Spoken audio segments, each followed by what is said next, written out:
Well, our man Frank Schwab says that Lamar Jackson could quietly be an MVP candidate.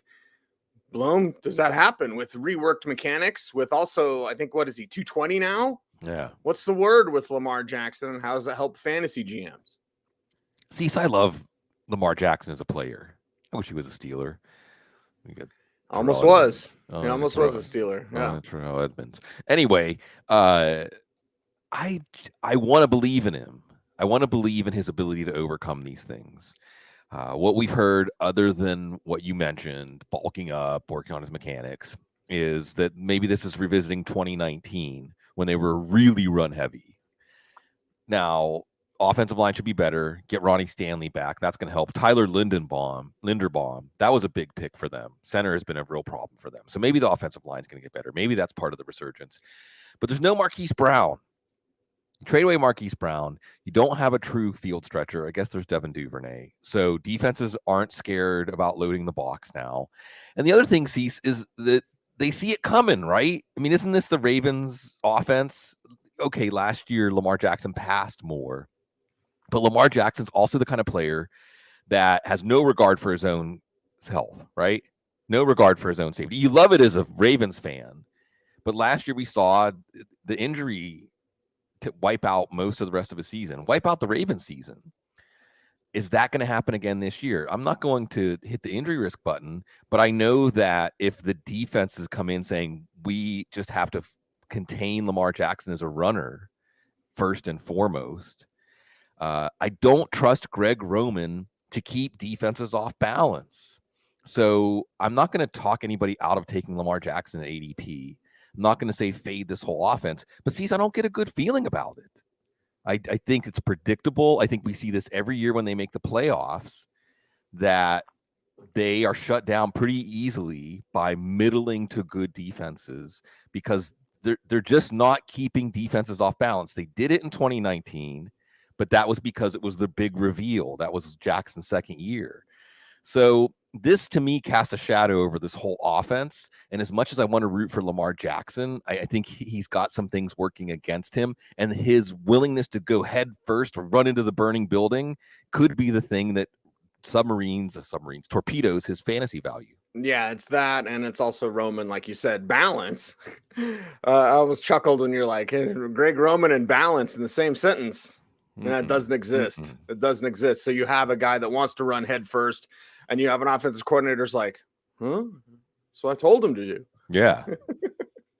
Behind him is Tyler Huntley. It is preseason watch list. We're watching for Tyler Huntley. He's better than Malik Willis. Yeah, okay, fine. Yes.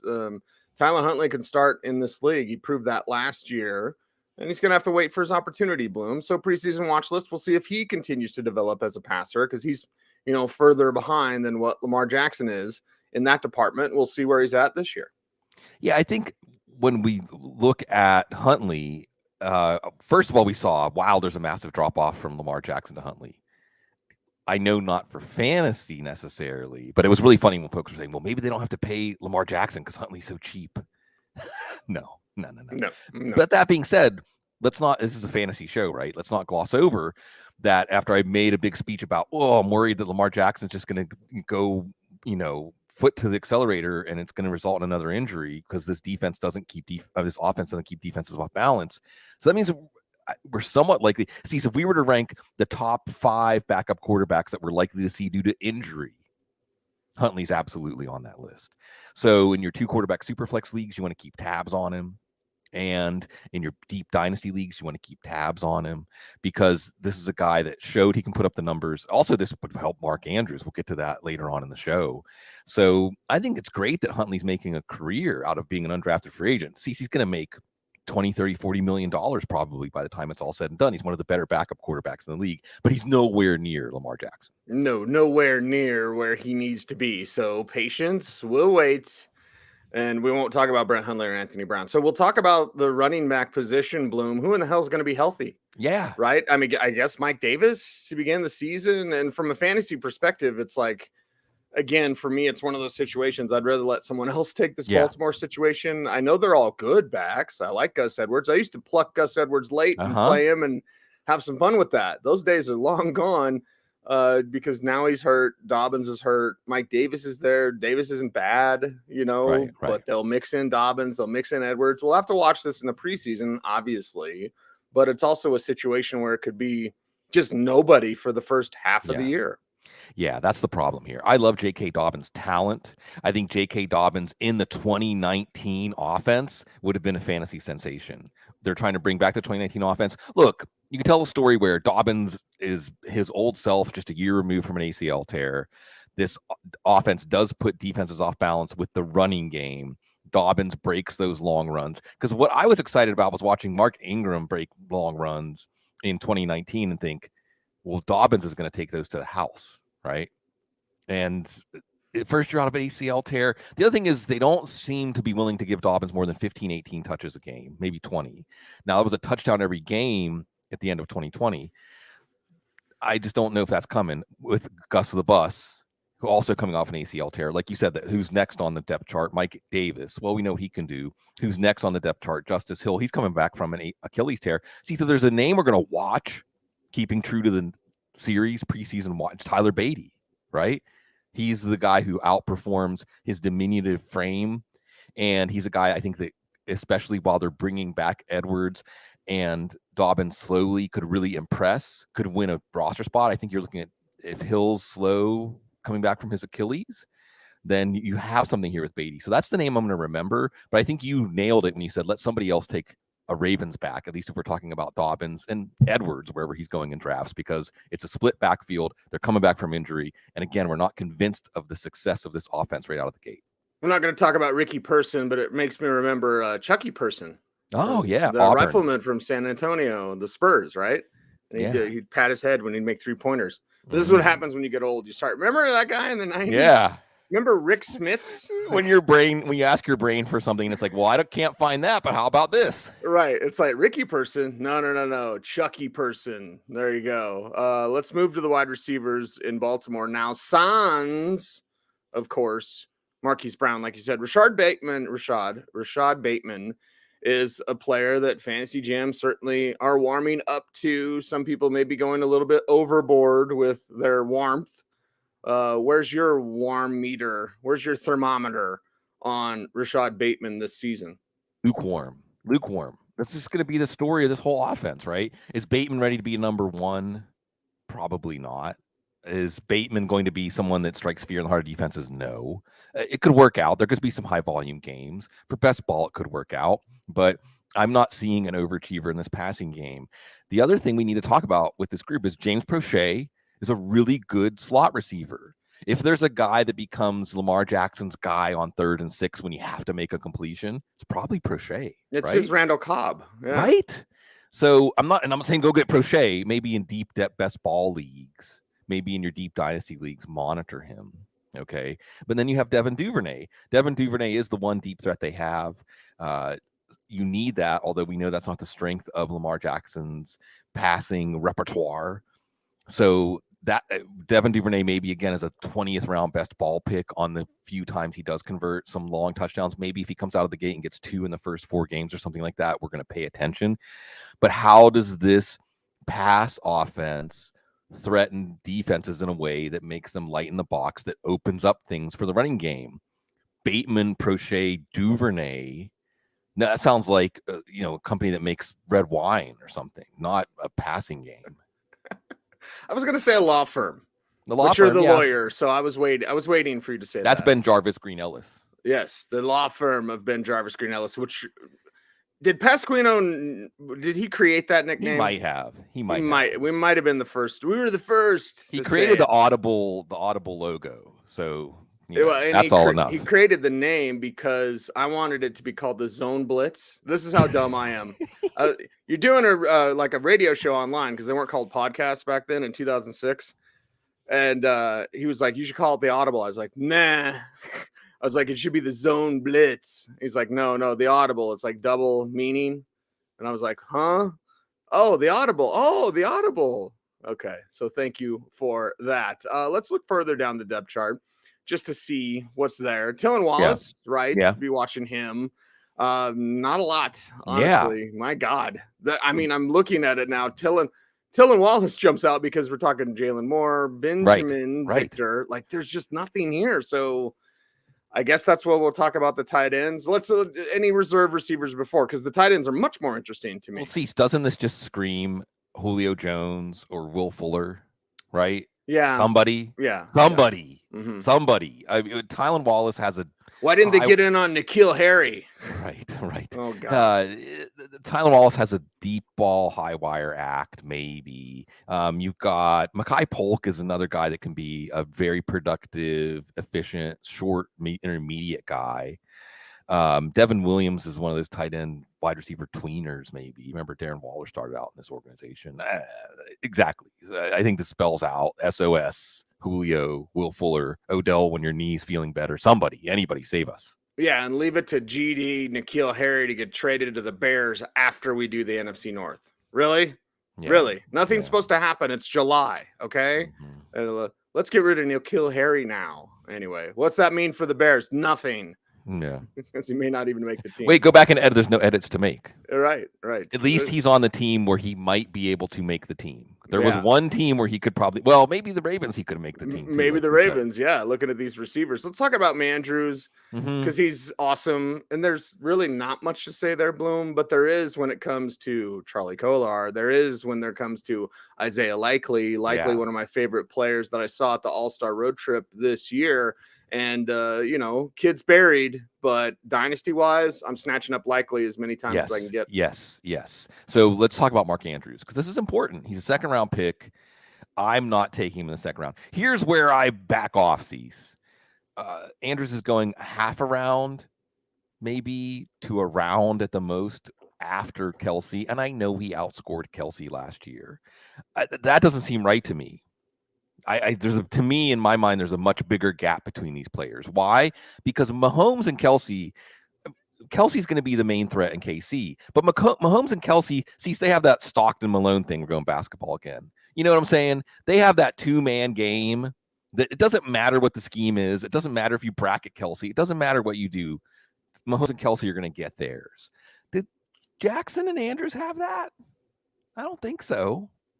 When Andrews has gone off, is it because of the chemistry, or is it because the situations in the middle of the field that are created when the box is stacked, right? Now you're going to go into games and Andrews is the guy you got to take away. Can he defy that? This is the same question we're asking about Kyle Pitts when we get to the NFC South. Is he ready to defy that? Now, Kyle Pitts is an incredible athlete, and that's not Mark Andrews. Mark Andrews isn't a guy, when I think of the Mark Andrews highlight reel sees, it isn't winning contested catches, right? It isn't like making a move after the catch and adding value. It's the value in the targets. And the other thing is, Andrews' numbers spiked when Lamar Jackson wasn't in last year. Now, maybe Lamar Jackson goes back and watches those games with Josh Johnson and Tyler Huntley and says, wow, it was really smart to just pepper him with targets. Target him. And it carries over. But we're starting to get into ifs, right? When Lamar Jackson was with Mark Andrews on the field last year, he was not worth a second-round fantasy pick. He was still a really good fantasy tight end, but not the tight end that his year-end numbers makes him out to be. Now, so we don't belabor this.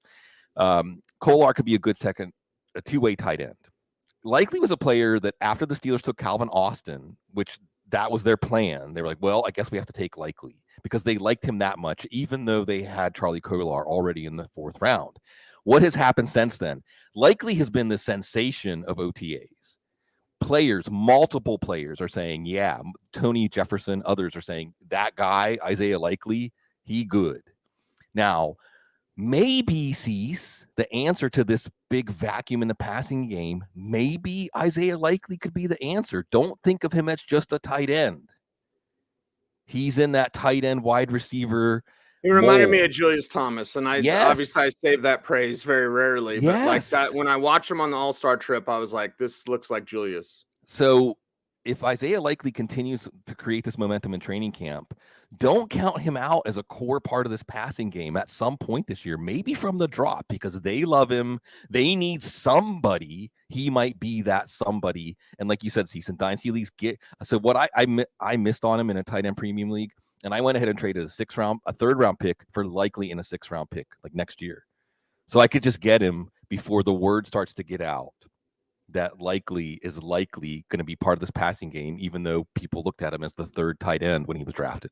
All right, it is the Audible continuing on through our preseason watch list. It's 32 teams, 32 episodes, and every skill position player that you want to know about, we talk about right here on this show. Can the Bengals protect Joe Burrow better? And can Jamar Chase do his best Justin Jefferson impression?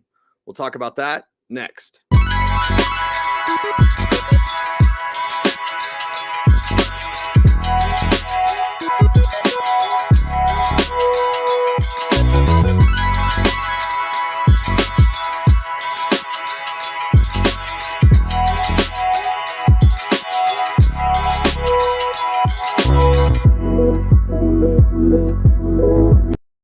Well, Bloom, in my tease industry term, I asked the question, can the Bengals protect Joe Burrow better? What does that mean? Maybe getting the passes out of his hands quicker, maybe just blocking for him better, but protect Joe Burrow because I don't want him to turn into Andrew Luck.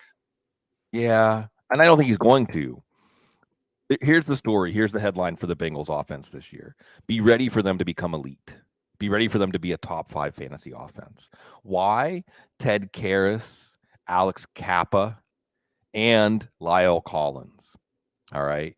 Now, I know that none of these guys are all pros, but I think it was Move the Sticks, our man Daniel Jeremiah, that put out there this idea that for offensive lines, the quality of your worst player is more important than the quality of your best player. Makes sense, right? There's no clear Achilles heel of this line now. So they did what we wanted them to do. The Bengals, a rational organization. They did what we wanted them to do. They completely restocked the offensive line, not quite to the extent the Chiefs did last year, but to the extent that you can see that they've self-scouted and said, this is where we need to devote our resources. And they've got good players, right? They got some good players. Lyle Collins, that was taking advantage of the Cowboys botching that situation. Right? Kappa, he's a solid starter. With Ali Marpet retiring, you wonder if Tampa wishes they had Kappa still. And Ted Karras is from that New England school of, he's a glue guy, not necessarily a standout, but he's going to help them at center. So this is all looking good. And then what happens? So Joe Burrow had those big games at the end of the year last year that boosted his totals. He's not going to get into the top 5 fantasy quarterbacks because he's not a runner. But he could get right to the precipice, right? He could get his numbers in the Brady Stafford neighborhood at a discount. So I'm okay with that. Whether we're talking quarterback, 1 quarterback, 2 quarterback, super flex, I think this is an offense with an arrow pointing up.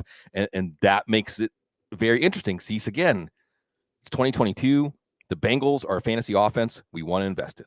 Yes, and as Matthew says in the chat room, now just need Zach Taylor to run faster paced offense with better early down decision making. Are we getting some clues that, because not a lot of news on the newswire at footballguys.com for the Bengals, but when I have written about them this offseason, Bloom, it's been about Chris Evans getting more work than Samaje Perine as a receiver. Joe Mixon's going to do his thing, so there's a Joe Mixon take.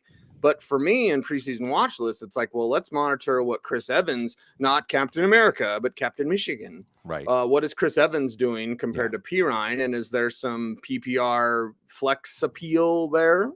Maybe not flex appeal, but certainly something with monitoring. Really quick, by the way, it's Brandon Allen lined up to be Joe Burrow's backup. So just pray that Joe Burrow doesn't get hurt because there is some catastrophic collapse potential with this offense. Real quick on Joe Mixon.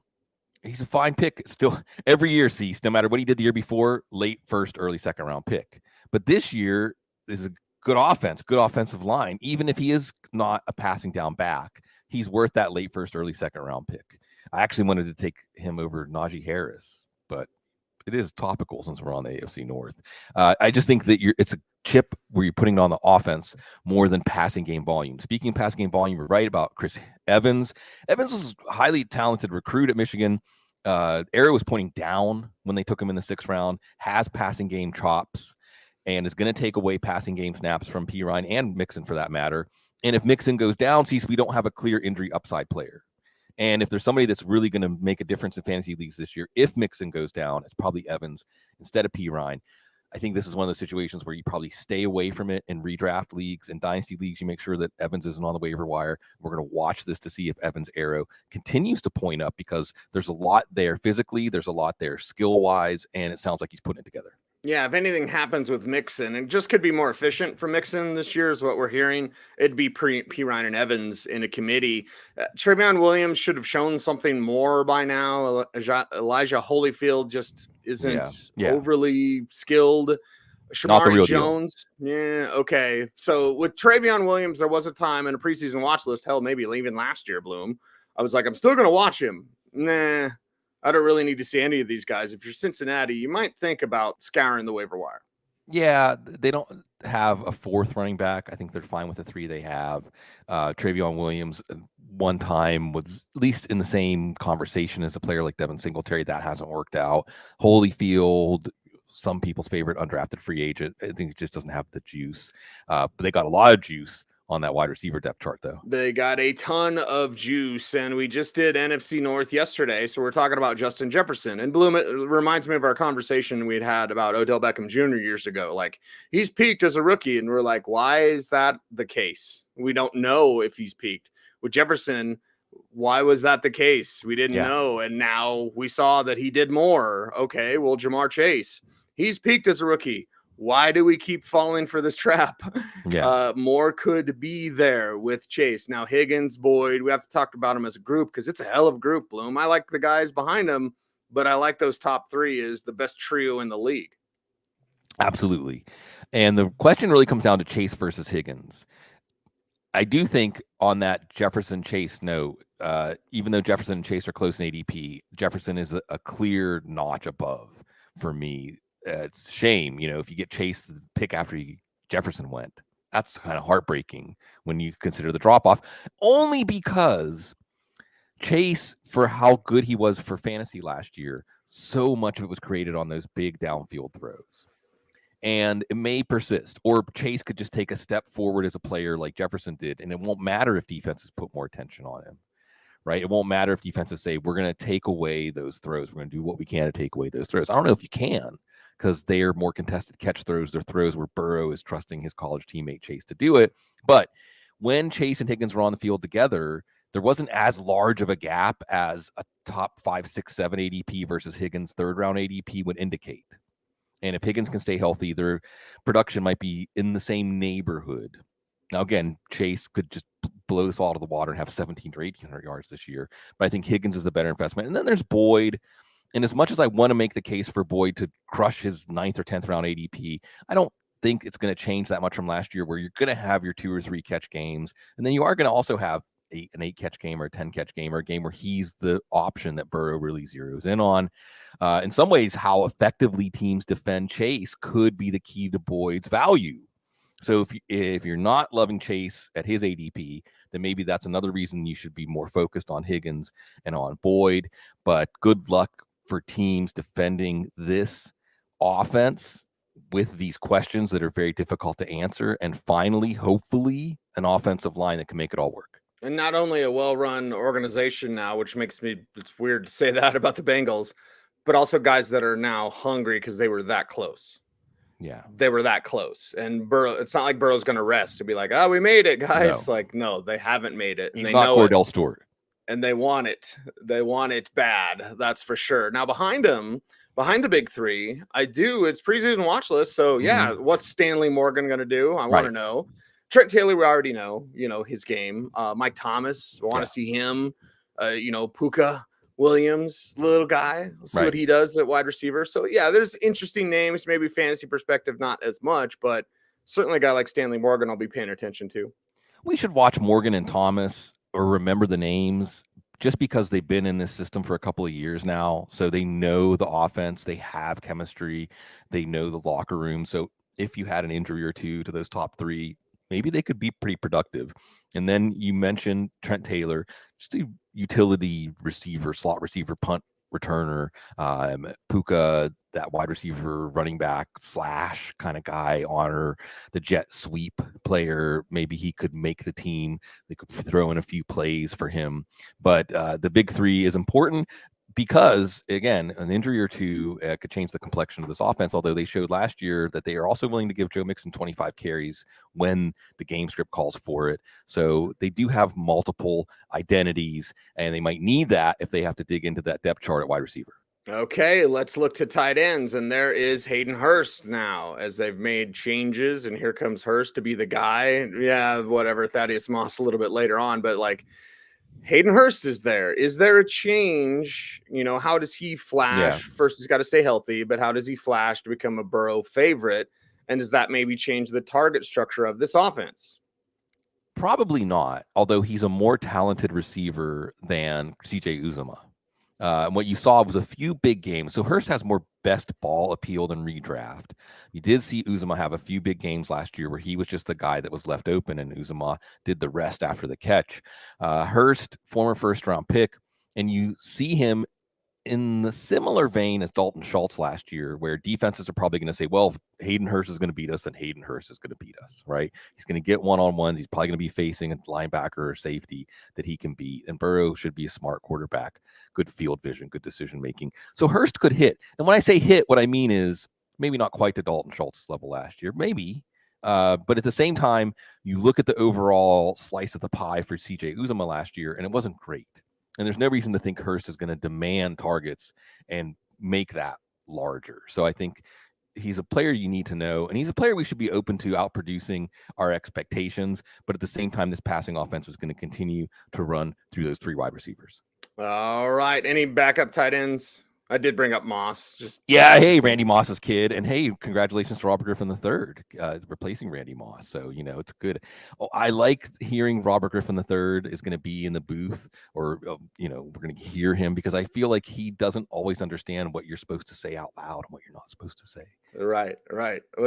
That's what we need more of from these players, because there's a lot of smart football fans out there that just don't need the same old, like, it gives it all he's got. Like, we got it. We understand. Yeah. Give me more RG3. Give me more Aqib Talib. More Aqib Talib. More Marshawn Lynch. My son, Marshawn Lynch. Yes. There's a magic recipe, and those guys have it for sure. It is the Audible here. It's preseason watch list time. 32 teams, 32 episodes, and every skill position player that you want to know about, we talk about right here on these shows. What in the hell are we going to do with Cleveland? We're going to record a Cleveland show, and then there's a decision coming down on Deshaun Watson that'll ruin our Cleveland show. Right. So can you tear up a podcast into little pieces? We'll talk about that next.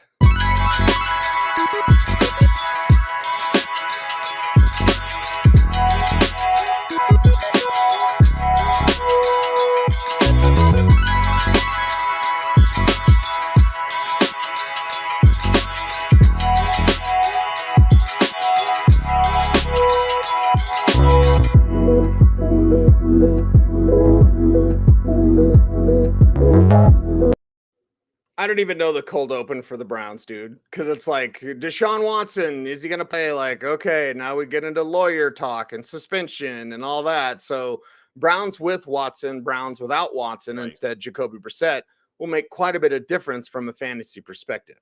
Yeah, and this is a fantasy show, and I would much rather spend we could spend hours talking about all the different social issues implicated in the Deshaun Watson story. But at this point, it's an NFL discipline story, and that is unpredictable. New process. We've all learned about their new process. Still, Roger Goodell is the final arbiter. I don't know. Let's talk about fantasy. I think, and I'm seeing, there was a good question in our behind the scenes football guys conversations among our staff. Okay. I don't know if you saw this. No. If a 6-game suspension comes down, would you rather have Watson suspended for 6 games or Trey Lance? Now, to me, that's Trey Lance. To me, I'm not eager to tie up 2 spots on a quarterback on my roster, even though Watson was a bona fide fantasy quarterback one for the Texans. I think that there are a few things that people aren't considering, and maybe I'm blowing this stuff up. But number one, the Browns offense is based a lot on structure. A lot of the quality of the offense is based on the structure and executing the plays faithfully as they're drawn up. That's not necessarily Deshaun Watson's game. Okay. This is also a run-based offense. And if the Browns do decide to change this to a Deshaun Watson-based offense, I know they gave up the farm for him, okay? But it's working. Nick Chubb is working. You still make that the foundation that you force defenses to honor the run, and then you hinge off that. So is Deshaun Watson going to throw the ball, 35, 40 times a game? I don't know. Is Deshaun Watson going to be rusty? He hasn't been on a football field since 2020. Okay? I mean, competitively. And is Deshaun Watson spiritually, emotionally, psychologically going to be the same, Cease? Is he going to be the same dude as he was before all this happened? I don't know. All I don't know tells me I'll let somebody else take him. Yeah. There's Trey Lance conversation, but wait a few days for that conversation to come up. But for me, yeah, it's Lance as well. Anyone want to talk about Jacoby Brissett? Well, Brissett, all the air goes out of the balloon, right? I mean, that's the thing. Right. For the passing game, all the air goes out of the balloon. Right. So even if you're talking about capturing values on Amari Cooper, but you have to suffer through these games when you're not going to trust the player in, and then we have to see when Watson is up to speed. So I'm not getting good vibes here. I'm open to I'm letting non-football stuff cloud my football judgment, but that's okay. Everybody has to run their fantasy football team the way they see fit. Yeah, and it's, I think, foolish to just think he'll step in and just be like he used to be. Exactly the same guy. No, he won't be treated like the same guy. Fans won't. The fan experience won't be like he was when he was the same guy. So good in the community. Okay. All right. Yeah, and the rest of this team, honestly, I kind of don't want to do the Browns because it's like, well, this is a real without conversation. Watson, then it becomes Nick Chubb show and Kareem Hunt show, which it should be anyway. Right. So as we get to the running backs and Dearness Johnson, they might trade. Why? You might need him because you might have to run your running backs into the ground because your GD quarterback, sorry, Joe, is like not going to play the whole year or whatever. How's Roger Goodell's mood today? Right. How many Tom Collins did he have last night? Like, what's his mood like when he makes this decision? So we don't know. So if Watson's in there and they're filling there with footballs, that's different for Nick Chubb and Kareem Hunt. And if he's not, that's different for Nick Chubb and Kareem Hunt. So this whole situation, it's like bowling during a 7.2 on the Richter scale. Like, right. Go for it. Yeah, I do think that Nick Chubb is our rock. He's our bedrock, right? It doesn't matter. Nick Chubb could be in any situation and still find a way to be highly productive. Nick Chubb, with Baker Mayfield at quarterback, has had one of the best efficiency runs. See, he's been basically Jamal Charles as far as efficiency, right? He's been having his efficiency at a level that is unsustainable, except he keeps sustaining it. So when I see Nick Chubb falling to the third round, I'm enjoying that. I'm going to take that. Kareem Hunt is going to be on this team. He's not going to cut him $7 million or whatever. They're not going to trade him, I don't think. Not unless a team really. This team is still. They're not in any kind of let's just punt 2022 mode. Like you said, it's Johnson and Hunt. He actually started off the season pretty well, but Kareem Hunt in a Jacoby Brissett offense is not someone I even want to flex, really. So am I going to draft him in the 6th or 7th round? Probably not. Then we get to Johnson. And by the way, Cleveland does start out with Carolina, the Jets, Pittsburgh, Atlanta. It's almost a shame, they're getting some of their easier matchups up front, but they might not have Deshaun Watson for those matchups. Johnson, as a player, fits so well in their running game, right? He's an ideal fit in the running game. I don't know what his value would be outside of this offense. And I think the Browns saw that. No one's going to sign him to offer sheet on his RFA tender. And instead of giving him the RFA tender of what it would have been, $2.4 million or something, which for running backs actually is a decent salary. James Conner didn't get that much last year. Instead, they bargained him down to $900,000 guaranteed, which I think was Jake Trotter from ESPN said, yeah, they could trade him. He's not guaranteed to make the team because they have Jerome Ford, once Alabama recruit, right? High level player. And they have Demetric Felton, who's a good receiver out of the backfield, a player who can do some things, a very specific role. So are they going to carry 5 running backs? I don't know. So I do think it's Johnson that we look to, not Hunt as the potential odd man out here. And again, Nick Chubb, he's our rock, no matter what's going on. If there's something we can feel good about on this team, Chubb. We can feel good about that. Then we've got Ford, who I like dynasty wise. Felton's one of those players, like if someone just knew how to use him, there's a little Isaiah McKenzie to his game. Again, not tremendous for fantasy, but like Demetric Felton can play. And I still love John Kelly. I know it's stupid. I probably shouldn't. I should let it go, but he backed up Alvin Kamara and he flashed, and then they got to the pros and he sucks. But anyway, preseason watch list, right? Yeah, I like John Kelly's contact balance. I thought there was more there too. But again, they have the depth chart. Felton, there's a little maybe Naeem Hines to his game. I just want to bring up Naeem Hines as much as I can. Hines. So again, there's a numbers game here. They're probably not going to carry 5 running backs. That's what we're going to be watching in the preseason. If Ford looks like he's definitely ready to be the number 3 running back, that could be curtains for Johnson. That could be curtains. Let's talk about the wide receivers because we have to. And again, it's okay with Watson, without Watson. Amari Cooper, Donovan Peoples-Jones, David Bell is interesting. Got that size speed combination. That's an interesting player to watch. It is preseason watch list, but Cooper, the guy people will talk about the most, Peoples-Jones, of course, there. I'm going to be watching David Bell for training camp reports and in the preseason, Bloom. Let's discuss these first 3. There's Cooper, 2 teams out of 3 so far in the AFC North. We can talk about Cowboys botching something, right? Right. They had to just get nothing for Cooper, really. This is bad. They had to release him. $20 million. Okay, the Browns were willing to pay that.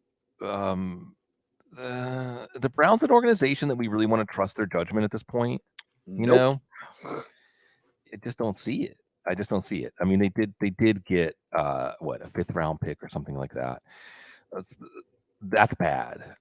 Especially in an era when everyone's giving up. People are paying for the right. They're paying 1st round picks for the right to sign a receiver to a top of the market contract. Cooper has not even a top of the market pay for this year, and they basically had to dump him. But again, if it's Jacoby Brissett for the first 4 to 6 games or 12 games or who knows what, then no. If it's Deshaun Watson right off the bat, yes, Cooper's going to get a bounce. So I'll say this: Cooper at his current ADP, if Deshaun Watson plays the whole season, is a bargain. But if we hear that Deshaun Watson's going to play the whole season, Cooper's ADP is going to go up 2 or 3 rounds. No thanks. Donovan Peoples-Jones, best ball late pick. It might be there for him in the deep passing game occasionally, especially when Watson's there. But the guy is Bell. You're right, Cease, to focus in on him, especially if we're talking about the offense with and without Watson. Because when you think of Deshaun Watson, Cease, let's do a little exercise. I want you to picture Deshaun Watson at Clemson. Okay. Who's he throwing the ball to? At Clemson, I can't remember. But all I know is that he was fearless. I remember Alabama defenders trying to kill him. And when he had to make one play, to win the national championship. Who was it? Hunter Renfrow. Ah, very good. Who's Hunter Renfrow in this offense? David Bell. Mm-hmm. Right? This is why I was so excited about Kiki QD. Oh, God. He did break the record for catches in his first game, okay? That's worth something. I get something for that. I'm not usually concerned about this. But Deshaun Watson likes his slot receiver. If you have a slot receiver who can get open consistently and make plays consistently, that guy's going to gobble up catches. So I'm not saying draft David Bell, maybe in dynasty leagues, although he was actually had some good buzz in dynasty rookie drafts. So that Watson-Bell connection I'm interested in because I think that's going to be a part of the offense that Watson leans on. Behind those 3, there's some interesting names as well because it is preseason watch list. Jakeem Grant can still do something. Jamarcus Bradley, I'll be watching the preseason. Javon Wims, I got a soft spot for. Anthony Schwartz is there as well. So Bloom, again, preseason watch list. I'll be taking some notes on some of these guys. I don't think Grant ever does anything. Why doesn't he go get with Patrick Mahomes? That would be exciting. But anyway, let's talk about the rest of these guys. Yeah, they've got Grant. They picked up. He can do some special teams work, maybe run a jet sweep, do a few little things there. If Bell gets hurt, maybe he could be a slot receiver. So that's something to keep in mind. Anthony Schwartz, and see, so I'm just happy Schwartz is in the league because we can make Spaceballs jokes. Everybody needs to know about space. Yeah. The Schwartz is with this offense. What does it matter? Defense have to take account of his speed. He's got that take off the top of the defense speed. So that could be something that helps this team. And then if we're going to go deeper, how about Isaiah Weston? Actually, if you were looking at measurables on your small school wide receivers, everyone knew about Christian Watson, but you didn't have to go that far down to Northern Iowa to get Weston, who is very similar athletically as far as the top end of the wide receiver athletic profile. So absolutely, I'm excited to see what he can do in camp in the preseason. Are you surprised they signed David Njoku? No. Well, see, here's the thing. It's not a talent thing. It's not a talent. Here's the thing. It's a non-starter, right? Is there anything the Browns organization could do that would surprise us? Is there anything at this point? No. So, I mean, Njoku, again, contracts are paying for future production, not past production. So this regime seems like they have made an internal decision. He hasn't been used enough. Now, I don't know why you pay Austin Hooper, keep playing Austin Hooper, etc. But the pay tells me, including the long-term contract, which doesn't sound like Dalton Schultz is going to get, that tells me this team says he needs to be used more. But again, right out of the gate, you're going to take David Njoku as your second tight end. If Watson's out 4 or 6 games or more, you're not going to trust him in your lineup. Why are you taking him? So it's sad because if Watson, even if it was just Baker Mayfield still, I'd be interested in Njoku. Some continuity with this offense, somebody who can run the offense true to the playbook. That's probably not going to be Jacoby Brissett. And with Njoku, it could come. Let's say he's someone you may pick up off of the waiver wire before Watson plays, someone you get as a buy low in your dynasty leagues when he just does nothing for the first month of the season and everyone says Browns are going to Brown, because there's still definitely something there. He has a dynamic athletic profile. He's still really young. I think he was 20 years old when the Browns took him. But again, there's that shadow over this whole offense, and not just for fantasy. Yeah, I know lots of Browns fans out there. I mean, that's the other elephant in the room. And we know as Steelers fans that it's okay to admit that sometimes having a certain player on your team can make it not as much fun to root for your team. That's correct. From Costa Rica, Daniel checking in. Pico. I had like a Calgon take me away moment yesterday. I was like, oh my God, really? Okay. Anyway, Harrison Bryant at all? Good player. Can make some plays downfield. Yeah. If Njoku gets hurt, there's something there. But again, and we want to see, because tight end was a point of emphasis in this offense. Will it be that with Watson? Will Watson just run a supercharged version of the Baker Mayfield-led offense, of the Stefanski offense? Or will this offense morph to fit Watson, either intentionally or because Watson just dictates it? Questions. You thought the Browns episode was depressing. Wait till we get to talk about our Steelers next.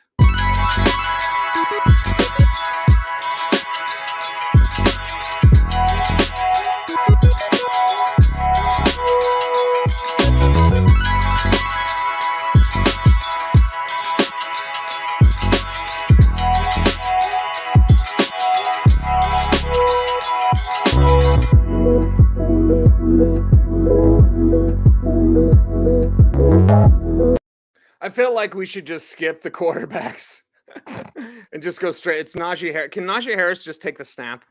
Can they just run the Wildcat all year? Williams, yeah. I suppose we do have to talk about Mitchell Trubisky, who will be the starter. Kenny Pickett isn't going to start until the Steelers are out of it, and the Steelers will be good enough, Bloom, to probably stick around until, let's say, week 12. Right. And then, they're not going anywhere. Let's throw in Pickett. Like, okay, there's conversation there. Tiny hands. He wears gloves. He's only, he's Derek Carr if he plays up to whatever, dude. It's preseason watch list, so I'm going to be watching Pickett. Just where's he at? Where's he at? I don't think he'll start week 1. Could totally be wrong, but where's he at? And there's plenty of Najee Harris talk, but we got to talk about these QBs first. Cecil, I love that the Steelers episode, the cold open is not so cold. It's even colder. It's ice cold, right? It's deep in the freezer because even we can't just pretend that this is just another analysis, right? We're Steelers fans. And I think here's the bottom line. As bad as Ben Roethlisberger was last year, as tough as it was to watch this offense, it can get worse. It can get worse. It can definitely get worse. It can get worse for this team winning a lot of one-score games. The confidence they got at the end of games, Ben's going to find it can get worse. It can get a lot worse. A lot worse. Okay, they got James Daniels, a cast-off from the Bears. Who's going to play the offensive line? Are you kidding? See, how many players on this offensive line could start on an average offensive line in the NFL? One, maybe one. This is bad. Matt Canada's going to get a chance to do his thing. Ben Roethlisberger isn't going to be in the way. Okay, what's that going to mean? More running for Mitchell Trubisky. And if you think Matt Nagy was holding back Justin Fields in the Bears offense, then maybe you think Trubisky, there's more there, but only very much within structure. He's best handled as a robotic quarterback, right?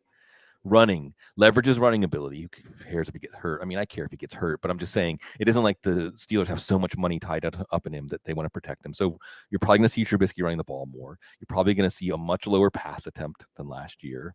Much lower, maybe not lower efficiency because Roethlisberger can only throw the ball within like 5 or 10 yards of the line of scrimmage. Trubisky maybe adds a little more downfield passing, but it's going to be frustrating. The Steelers, if they are being honest with themselves, which is not always how they are looking at every game thinking, we want to win 13-10. We want to get a turnover. We want to get a special teams play. Maybe we win in the kicking game. Chris Boswell was really good last year. There's your hot Steelers take, right? Chris Boswell will kick 40 field goals this year. Because if the defense is good, then they're going to be in low-scoring games. And, yeah, this is not good. Hey, the Steelers... Let's forget about. Can we talk about the Pirates, Cecil? Can we talk about O'Neal Cruz? Look up O'Neal Cruz and tell me, would he be a better quarterback or tight end or wide receiver, or would he just be the best at all three? Will Kenny Pickett keep this team from drafting a quarterback next year when the crop is much better? I mean, you said it could get worse. What if the Steelers end up with the number 1 overall pick? Right? Sure.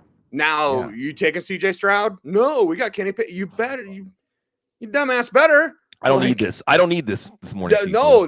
This is where the gray hair comes from, right? Yeah. This is the stress that the Steelers will give you when you fast forward this thing. If it can get worse, Bloom. It can get worse. And I'll put a bow on it like this. Kenny Pickett, everybody covering the Steelers says there's no way Kenny Pickett's starting week 1. That you can tell by the way they're handling the quarterbacks. They have no intentions. Right. So that should just give you an idea of where the Steelers are internally on Kenny Pickett and what it means if they go to Kenny Pickett during the season. Well, remember, I cover a team that didn't draft Josh Allen because they already had Paxton Lynch. Good now, for Kenny your video game league. Kenny Pickett isn't a moron who plays Madden all day. But, like, seriously, if you have a chance to get that dude, you get that dude. I don't care if you've taken someone else who's like, oh, whatever, we don't know. Like, right. What did you think of the Steelers preseason watch list episode? They were talking about whether the Steelers are going to have the number 1 pick next year and what they're going to do with it. Najee Harris had Mike Tomlin. It was on some podcast. He's like, it's got to be the bell cow. Thanks for that, Mike. Definitely eye-opening. Yes, of course he does. He has to do everything on this team. Exactly. He's not just the bell cow, Cease. He's got to drive the truck. He's got to milk the cow. He's got to get the eggs from the chickens. He's got to shear the sheep. He's got to do the whole thing. He's the whole farmer. Yeah, he's not just a cow. He's the whole farmer, right? And that's the thing. Look, he's bulked up. And if anybody is ready to say, just put the whole offense on my shoulders, Harris is ready to do that.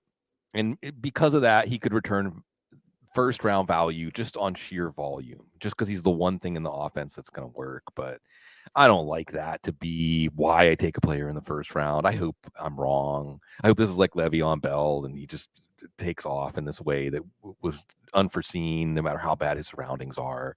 Not that Bell was in bad surroundings. Bell's going to have a boxing match with Adrian Peterson. Did I see that right, Cease? Yeah. The simulation's getting weird. It's getting random, like Mad Libs. But, the Mad Libs here on Harris's stats, that the volume is going to be there. It can get worse, and it wasn't great last year. So I'm passing on him in the first round. I did get him in the 3rd round of the Scott Fish Bowl. So that's the thing. He's there in the 30th pick of well, maybe I have to take him, only because Joe Mixon went first. Javonte Williams greater than Najee Harris. I said what I said. It's fine. K1 is one of my favorites. One of your favorites too, Bloom. He says, what's the stage past acceptance? Grieving Steelers fans. Yeah. Like, this is the way it's just going to be, everybody. Super Bowl 45, which they got beat in, was the last time they were there. Anyway. They're probably going to add Latavius Murray. Yeah. Right? We saw that report. Was it Mark Caboli? Caboli? Caboli? Yeah. I don't know. Cannoli? Whatever. From The Athletic. Because everyone's from The Athletic. How's The Athletic afford all that? But anyway, Like Mark Caboli said, look for him to add a back because what are we going to do? Talk about Benny Snell and Anthony McFarland? And Snell is slimmed down, new body, but I think he has got that limited upside. McFarland is a gadget player, maybe with his speed. Those 4th-round picks didn't work out, and they need to bring in a veteran. There's plenty. They need to take a little bit off of Harris's plate, and now we turn the page to the wide receivers. It's not sunny. It's not sunny. It's cloudy. Yeah, it's always cloudy in Philadelphia and Pittsburgh. In Pennsylvania. Sorry. Yeah, in Pennsylvania. Close enough. Lots of trees too, Bloom. Very nice rolling hills. Oh yeah. And God bless America. I love George Pickens, right? Mm-hmm. There's more there with Chase Claypool. Probably have to see it on another team. Deontay Johnson, same thing. Like, okay, yeah. They don't lack for talent. It is preseason watch list, but this is like dynasty preseason watch list because you're just waiting for these guys to go to a different team. Yeah, it's like the Broncos when they had Drew Lock, right? You have all this food, but you can't open the packages. And that's just going to be this pass offense. Deontay Johnson not going to get paid. I think we can say he's not going to be a Pittsburgh Steeler next year. They're not going to tag him. They're not going to pay him. His value last year, even though he is a good player, was based mostly on volume. A lot of short passes. That's not going to be, now it is going to be a short passing offense to an extent because the offensive line's not going to really allow them to throw downfield that often, maybe play action. But it's not going to be a passing volume level offense to make Deontay Johnson worth his ADP. It's just Chase Claypool. Kenny Golladay has a better chance of mattering this year than Chase Claypool. Okay, if you're looking in that part of your draft. Oh, Golladay has a really good chance. Right. I mean, Dable, like, yeah. So no, George Pickens, the Steelers don't miss on wide receivers. And when the Steelers take Pickens and Austin Cease, that tells me Johnson's not going to be on the roster next year. And Claypool, they probably have already decided they're not going to sign him to a second contract, right? They already knew what they thought of Claypool. And then they start seeing these wide receiver contracts bust through the $20 million a year. See, we're out on Claypool. No thanks. It's like the guy that folds early in the card game, right? Yeah. You're like, huh? Yeah, I think it's pretty clear, but that also creates a complication where you have these extra talents that can work in. Ask James Washington what it's like trying to break into the Steelers wide receiver rotation. And now you have quarterbacks who aren't going to unlock the value. So let's just talk about Gunnar Olszewski. I was going to say, I'm looking at the reserve receivers and I'm excited about these guys, you know, Cody White. Yeah, right. It's got something. Anthony Isn't his Miller dad one of the coaches for the team? That helps, right? That does help. So I'm like, again, it's hard to get excited even in preseason watch lists because of the quarterback play. You know, Mason Rudolph's going to be tossing these guys the rock in the third preseason game. What's that mean? Not much. No. Director of Pro Scouting, his dad, Sheldon White. How does that work when you're trying to make a decision if a player makes a team and his dad is the director of pro scouting? I'm going to leave the room and then you guys make a decision. Right. I'll come back and you tell me. I don't get a vote in this one, but there's no one to vote for here. Gunnar Olszewski's going to make the team as a special teams ace. And then you have some reclamation projects like Anthony Miller, Miles Boykin. I know each of them I liked Anthony Miller a ton coming out of UCLA. That didn't work out. Miles Boykin, failure to launch in Baltimore. So we'll watch what they do as reclamation projects. But there's reclamation coming, redemption coming in this offense. It's probably a little ways off in the future. Let's talk security blanket and Pat Freiermuth, who had a really good rookie season. But again, Bloom, now we got to deal with Mitchell Trubisky. Yeah, right. Exactly. How much of his value was created by Ben Roethlisberger? The main way this offense moved the ball was short passing by Ben Roethlisberger. That's not going to be the main way they move the ball this year. So even though Freiermuth, and you have the same analysis of Freiermuth, you have other rookie sensations where you say, well, it might not matter because if he gets that much better in his second year, he's just going to be a really good player. And the Steelers hit on the pick, and that's great. Just like the Harris pick, it's not going to be a bust of a pick. It's going to be a main contributor. Freiermuth is a player, unlike Johnson, unlike Claypool, that is probably going to be a big-time part of the Steelers' future. Heath Miller reincarnated. But for fantasy, he's not going to be Heath Miller reincarnated because there's no Ben Roethlisberger. So I think his ADP is based a little too much on what he did last year. I'm glad the Steelers have him, but I'm not glad I have to watch the Steelers offense for 17 games this year. Oh boy, well, That actually didn't take as long as I thought. I No, gave us we a can few mention extra Zach minutes. Gentry too, by the way. Zach Gentry. Yes, we should. He's coming on and is a second tight end, which actually makes sense for this team to run more 2 tight end sets than more 3 wide receiver sets. We'll see. So yeah, this was depressing. What do we got? NFC East? Well, the Eagles. Yeah. AJ Brown, right? Right. Carson Wentz. We still got Carson Wentz to kick around. Oh boy, we'll say a little prayer about that. I actually thought we'd take a little bit longer on the Steelers. Well, it's because we don't want to think about it. It's because we're apathetic. Like we're just like. Here's your mental health tip for today. Not that I'm anybody should emulate for mental health, but 2 things that help. One, the key to happiness is low expectations. But I don't even know if that's going to work for the Steelers. I think you have to go to the second one, which is sometimes you just try to not think about certain things. Just think about something else. Got a rodeo clown during the day, right? Like, over here, everybody, over here. Fantasy football, everybody. Woo! See, that's an idea. There's an idea there. The rodeo clown that lives in your head. Like, he has a whole story about that guy and how he saves us, how he's the hero. Sometimes the rodeo clown is the hero. Sometimes. Bloom, don't give me any other ideas. I got 8 IPs I'm working on right now. I could talk about that, right? Yeah. So coming very, very soon, everybody. So see right there. There you go. All right, everyone, that is a wrap for the preseason watch list of the AFC North. He is Sigmund Bloom. You follow him on Twitter at Sigmund Bloom. I'm at Cecil Lammey. You love the show. Please support the show. The best way to do that is subscribe to footballguys.com. Nice annual price. Don't charge every month, just once a year. And thank you guys for subscribing. Your support really means a lot to us at footballguys.com. And of course, do those YouTube things. Like, comment, share, subscribe, hit the notification bell so that you never miss a vid. And we appreciate you for helping us grow this fantasy football channel. He's Sigmund. I'm Cecil. We are the Audible. Everyone out there, thanks for watching. Thanks for listening. Stay tuned and stay frosty.